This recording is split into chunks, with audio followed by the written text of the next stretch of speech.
नाशिक येथील लेणी परिसरात नुकतीच शांतिदूत चॅरिटेबल ट्रस्ट व नाशिक महानगरपालिकेच्या वतीने येथे 2517वी वैशाख बौद्ध पौर्णिमा अर्थात बुद्ध जयंती महोत्सव उत्साहात आयोजित करण्यात आला होता. यावेळी राज्यासह संपूर्ण देशभरात बौद्ध उपासक उपस्थित होते. महाराष्ट्रातील नाशिक शहरापासून 8 किलोमीटर अंतरावर त्रिरश्मी डोंगरात मध्ये आहेत.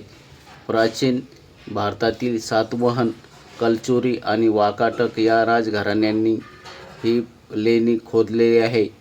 प्राचीन कल्याण ते नाशिक या व्यापारी मार्गावर ही लेणी आहे. जवळपास 250 पायऱ्या चढून गेल्यानंतर पांडव लेणी दृष्टीपथात येतात. पांडव लेणी येथे एकूण 24 बौद्ध स्तूप आहेत. येथील लेण्यांमध्ये गौतम बुद्ध आणि बोधिसत्व यांच्या प्रतिमा मोठ्या प्रमाणात कोरलेल्या आहेत. पांडव लेणी भारतीय पुरातत्व सर्वेक्षण विभागाद्वारे एक संरक्षित वास्तू आहे. नाशिक येथील सांस्कृतिक पर्यटनादृष्टीने त्रिरश्मी लेणी अर्थात पांडव लेणी एक महत्त्वाचे ठिकाण आहे.